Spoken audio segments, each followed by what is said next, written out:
পাবনার বেড়ায় জমি সংক্রান্ত জেরে বাড়ি ঘরে হামলা ভাঙচুর ও লুটপাটের অভিযোগ উঠেছে প্রতিপক্ষ আবুল প্রামাণিক এবং তার লোকজনের বিরুদ্ধে। এই মর্মে ভুক্তভোগী ইমান সর্দারের ছেলে বিল্লাল সর্দার বাদী হয়ে 9 জনের নাম উল্লেখ করে এবং অজ্ঞাত আনুমানিক 40 থেকে 50 জনকে আসামি করে আমিনপুর থানায় একটি মামলা দায়ের করেন। মামলা সূত্রে জানা যায়, গত 1 মার্চ ঘটনাটি ঘটে পাবনার বেড়া উপজেলার মাসুমদিয়া ইউনিয়নের শ্যামপুর চড়ায়। উক্ত ঘটনার সুষ্ঠু বিচার দাবি করেছেন ভুক্তভোগী পরিবারের লোকজন।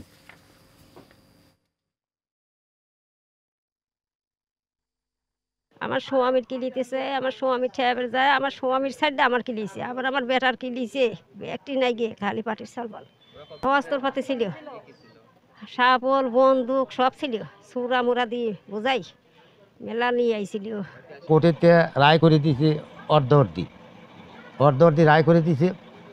তারপর মনে করেন এরা মানতেছে না, এরা জোর করেই আমার কিছু করবি, আবার ঘর বাড়ি উঠে জানে 1 বছর। বহিরাগত পোলাপান নিয়ে আসে এদের উপরে যে অন্যায়টা করছে, আমি এর তীব্র নিন্দা জানাই।